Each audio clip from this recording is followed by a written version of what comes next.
Spread out all over the place. Yeah, right here, right?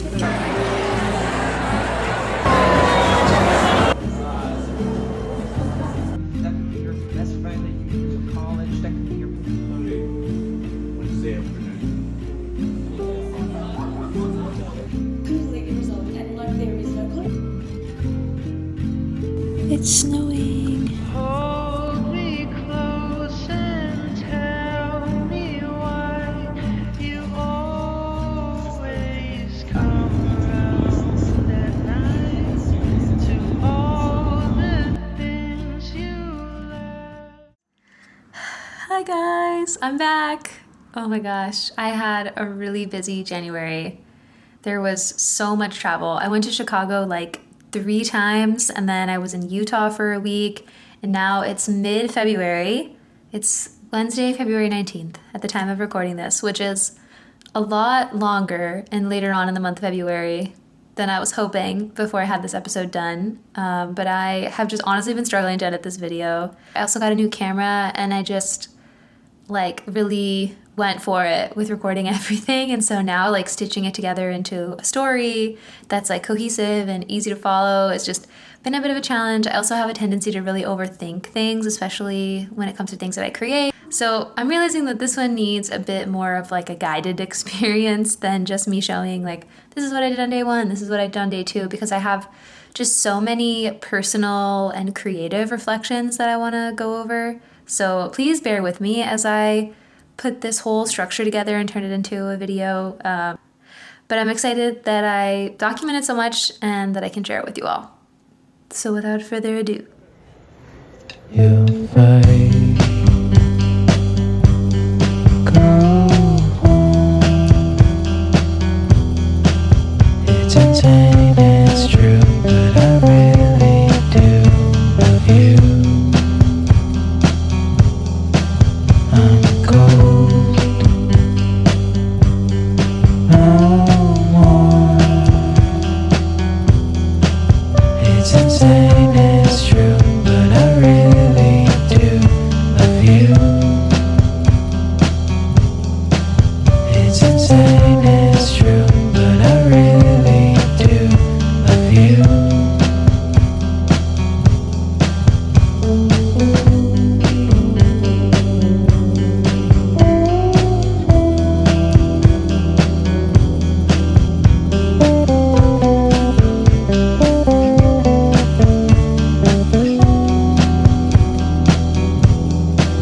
It's insane, it's true, but I really do love you. It's insane, it's true, but I really do love you.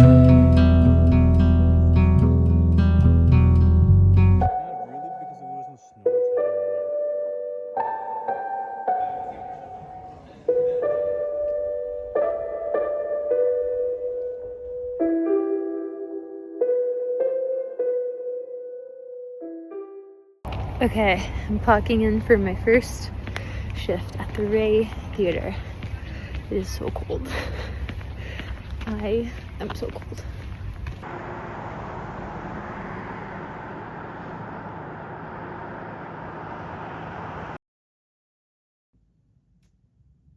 Gotcha. Yeah.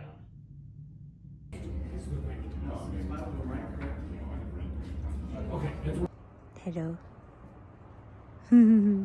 I was very lucky to be born where I was born. That's how I feel. I feel like London, especially Camden, the borough that I'm from, are very much. You describe it as very artistic. Yeah, it's it's very free thinking. It's very.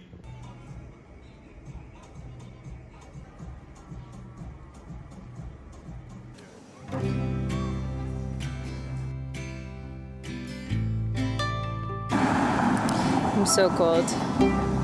My hands are like frozen.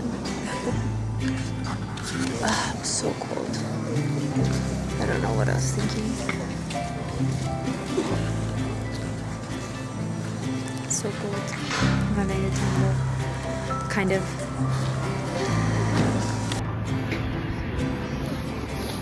I love movies so much I would freeze for them.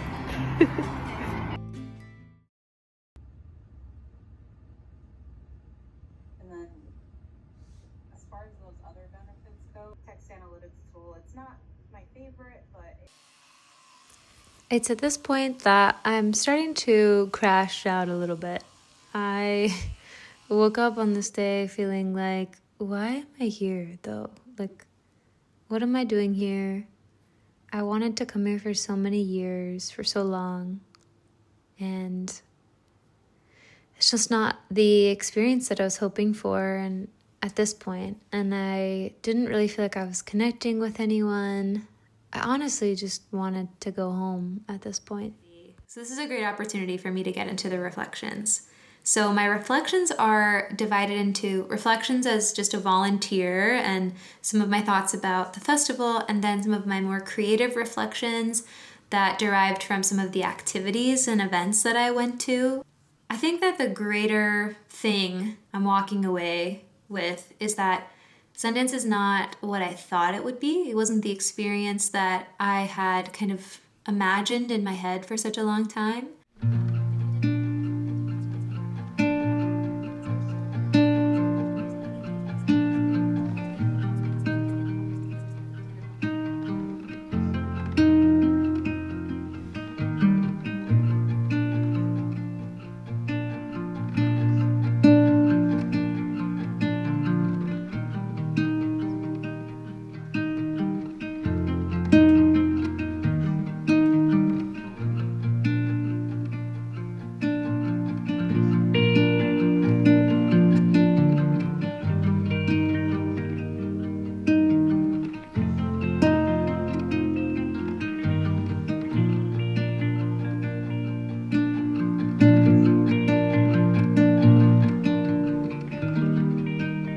And I will say, like, huge shout out to my team at the theater where I was working. I had the C shift, which is like from like 7 to like at times like 1 or 2 a.m. But it was the shift that I was assigned, I guess, because I was working remote during the day while we were there. I didn't want to take any time off of work.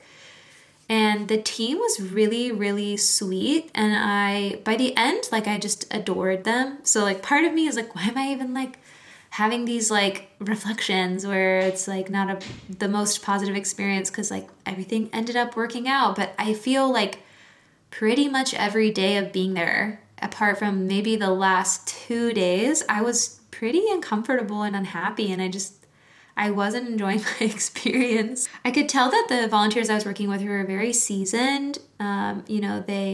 They're very passionate about movies and about serving people honestly and like delivering good experiences to people. I think some people that I met were just like went a little way too hard for me, and some of the like director worship, and it was just a little uncomfortable. But on the whole, like, you know, a lot of them were older than me, and they're staying in these condos like across the street playing Mafia till like 2, 3, 4 a.m., you know, and it was just kind of exciting and fun. And so I just thought they were really cool. And by the end, it was like a nice connection.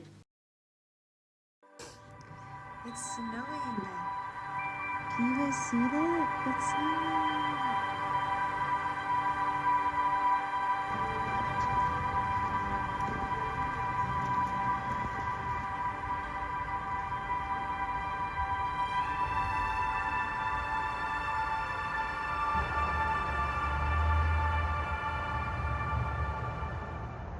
I'm just like so out of practice with like filming myself. Oh my gosh, like why am I nervous?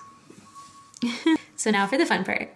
So I feel like the value of me going to this festival and having the experiences that I did, like all of it pretty much comes from what I learned from going to certain events, panel discussions, and really listening to different artists, actors, filmmakers talk about either their creative process or just sort of like their nuggets of wisdom. And so I'm really excited to share. I went to a couple of events. The first one was this panel discussion, and I had no idea it was going to show up. I'm sure other people did, but it didn't show it anywhere. And I was like, well, we'll see who shows up. And it was Daniel Kaluuya, who I love, and Chloe Sevigny, which was so crazy because I grew up idolizing her, and she's just always like seemed so mysterious and interesting to me.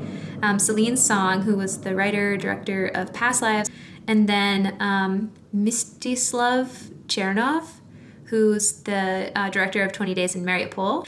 And the four of them together just had such incredible insight, and it was so moving. Like certain things they would say just grabbed hold of me and made me feel like, wow, I really need to hear this. So I'm going to share some of the inspiring bits from the festival. At one point, Chernov is talking about, he was like, there were like 5 years that I was going backwards and studying like computer programming or something. And even him saying that was so comforting to me, because I think I did feel like, I don't really know when the feeling started, but this feeling of like I'm paddling in the wrong direction and it's like exhausting my psyche. And now I'm understanding it as like I was really blocking myself as a creative and an artist and not believing in myself and not getting serious enough about unblocking. He almost included this in the documentary. There's like a quote in, I think, Ukrainian that's like, worse than dying could be dying without meaning. And that meaning cures, and that you can do anything if you have meaning. And that like hit me like a ton of bricks, because I think at that particular point, I just felt like I don't have meaning. I don't know what I'm doing here. Like when I was younger, things felt so much easier. I felt so much more connected and plugged into my art, and I believed in myself more, and I was more, I almost feel like my eye was like more trained and more interested and more curious. And I feel like as an adult, I've lost some of that like zest, you know, and belief that it could be possible for me. And so I think that I just have always been like scraping away at different things. Like I was always looking and desperate for some kind of inspiration nugget to like punch me in the face, you know? And this was that kind of moment for me. So at one point also, Chernov talks about spend time getting to know people and then only make art with people that you would want to be friends with. See the humanness in your collaborators. It goes such a long way. And that resonated for me so deeply, because I do feel like all I want to do is make art with my friends. And if that can sustain my life financially, like just paying my bills, right? So that like that is what I can focus on, is like storytelling and mining for truth and creative expression, and just getting to be in a space where it's like all we do is just like set up the vibes and create the conditions for us to be inspired and to make art. Like that is just like chef's kiss to me. That would be so incredible. I also got a lot of value out of things that Daniel Kaluuya was saying. I think it was cool too because Get Out premiered at Sundance like many years ago when it came out, and he was talking about that experience, which I didn't realize. So it was really cool to hear about like how that just like changed his life. I love the film Get Out. It was so well done and so horrifying. But he was talking about how he like gets this newsletter, and in the newsletter it said something like, go back to what you loved at 15. You'll meet yourself there. And so then he goes, so then I downloaded the whole of Dragon Ball Z, and I've just been watching that. And I love that. Like, I love that so much. Like, they kind of just, one of the themes I think for everyone was like, there's just so much BS, you know, like stay connected to what you love, like keep running towards the thing that you love. But then Celine Song chimed in and was saying that there's a word for this in Korean that's like means like first heart. And it's basically like used to reference like go back to your first heart, like go back to the thing that you first loved. And the way she used it was like make something like the first time you ever made something, like just with that purity and wonder and kind of without all the baggage of judgment. Sorry, that's my garage. And so yeah, I really enjoyed that discussion. I got a lot of really good, just like juicy stuff out of it, honestly. It all connects, right? So the first part of this, I'm talking about my reflections, and I'm kind of saying how like I wasn't really feeling like I was having a good time, and I'm like, why am I here? And the festival is just like not really what I was hoping for, and blah blah blah. And a couple of days in, I had this realization of like this friction that I'm feeling this kind of resistance is telling me that I don't want to be a volunteer. I don't want to be here like in the background. I don't want to be facilitating someone else's artistic and creative vision, because I didn't know this until I started the Artist Way a few days ago, but like I'm just blocked, and I'm really blocked as an artist right now. And all of those things in the Artist Way, they talk about how sometimes people will do what they can to basically get to the periphery of the life of an artist without taking the jump and being an artist, you know? She says like critics are blocked directors, and that like, yeah, people will become agents or managers or songwriters, but not the performer themselves. And it's like you want to get around it, but you're like too scared to like become it, you know? And I think that that's what I realized at the festival is like, I don't really want to just facilitate someone else's dream only. Like I'm yearning for the confidence, the freedom, the electricity, and the support for my own dreams. And so I think that being there just kind of reinforced my awareness that had been growing, that like I want to become unafraid. I want to run full force towards my own dreams. Like I don't want to be a volunteer at Sundance. Like I want to be showcasing my work at Sundance, whatever that is. So yeah, that's a bit about my experience and some of my reflections. I think that overall, I'm really glad that I went. I'm not sure that I would go again, but I think that I was meant to understand some things, and that I'm just very capable and also creatively blocked, and I need to do what I can right now to get unblocked and just go for it, you know? I actually was journaling the other night and just feeling like, what if this never happens for me? Like, what if my dreams of being a successful singer and a songwriter and a creative visual artist, like, what if they just never happen and I spend my whole life just trying so hard to make them happen, but I can't let go of my own fear? And then I stopped journaling for a second, and then I opened Instagram, as one does. The BAFTAs were that night, and the acceptance speech of Warwick Davis came up like as the very first thing on my Instagram. And it was so beautiful, it was so moving. And then at the end he said, like, if you're watching this and you're somebody who has a desire to tell a story, like, go for it. You know, like, the world needs your vision. And I just got this really powerful sense that, like, the universe was, like, speaking to me through him. Like, I just felt it in me of, like, this message is for me at this very specific time. And I need to trust it. I keep telling myself that now. I'm like, the world needs your vision. Go for it. So if you're watching this and you're wondering, should I go to Sundance? Should I do this, etc., etc.? Should I try to achieve my dreams? The answer is yes, because the world needs your vision. So go for it. Yes, definitely.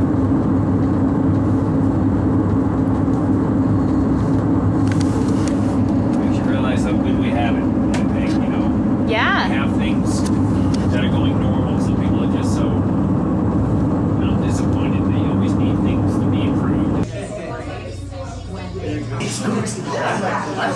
So there is some self-process.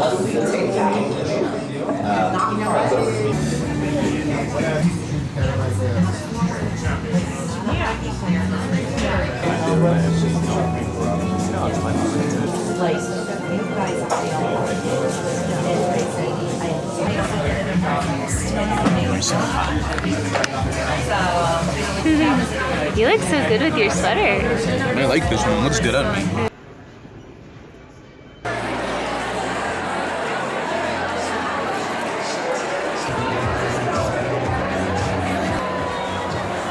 Spread out all over the place. Right here, number 18.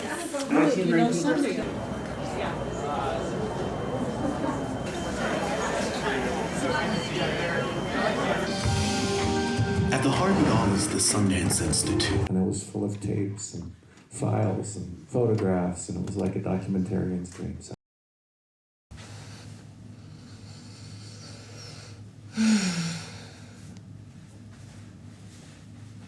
What are you doing? I'm just recording. You want the other way?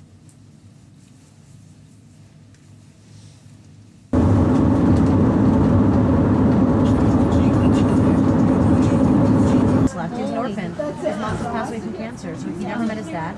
So my mom.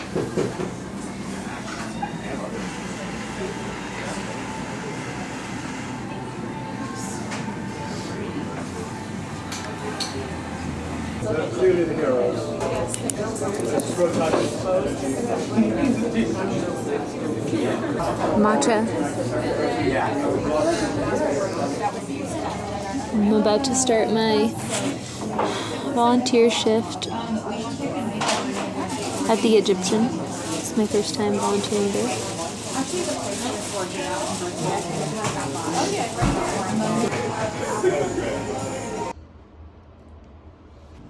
I don't think anybody's in there. It's another beautifully sunny day in snowy Utah. So I actually need my sunglasses. I'm walking to this greenhouse / coffee shop. I'm really excited about it actually. It looks really cute. Oh, but I don't know how I'm gonna get there. I'm gonna try to figure out how to get there. But there's the coffee shop and the greenhouse. Really cute. I think I need to go around. But anyway, I'm really excited about it. It's like a cool concept that I haven't really come across before. And I always kind of dreamed of it though. Like when I lived in Chicago, I was like, man, I wish there was like a greenhouse where I could go and like just get some humidity, get some green, some plants, like when it was like deep winter, and do some work. So I'm quite tickled about this possibility. And yeah, so I'll show you what it's like. I'm excited.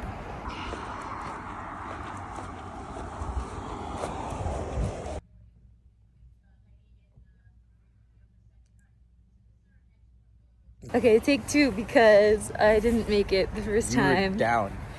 I don't know what happened, but I literally was I just all of a sudden got really nauseous and was like, with the altitude sickness. I must have. Park City, you know? And within 1 minute, I was just vomiting in the snow.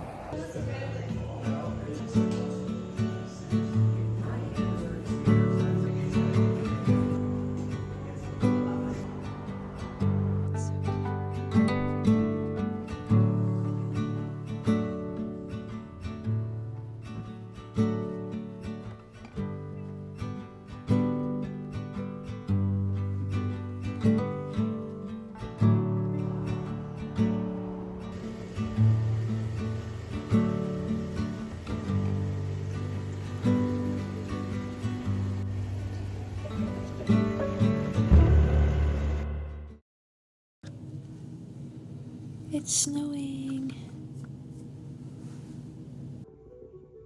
Welcome to the youth seminar.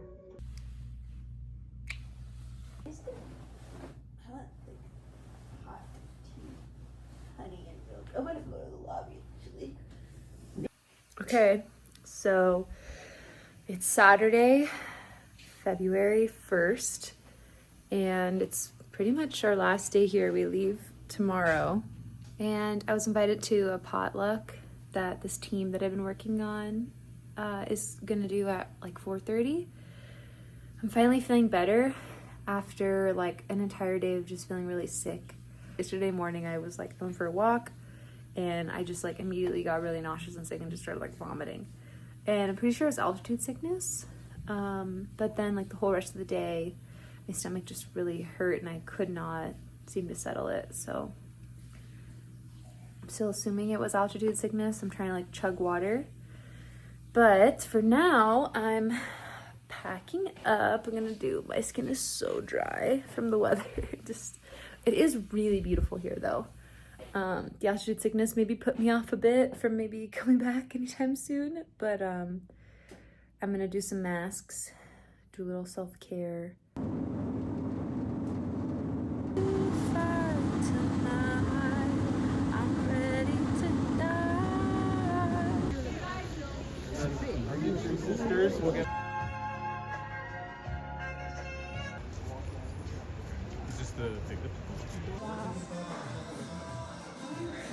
We're walking down the main street. It's down Main. really cute. It's like not as cold as it's been, but I'm still really cold. Yeah, it's not bad. We've had really good food. It's very cute. Or they were running at the same time. I like this room. Yeah, these are nice.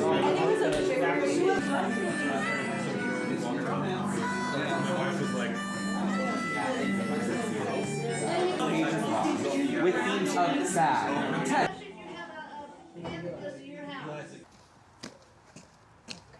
How do we get out of here? I think it's this way, right? Oh, it's like freshly snowing though.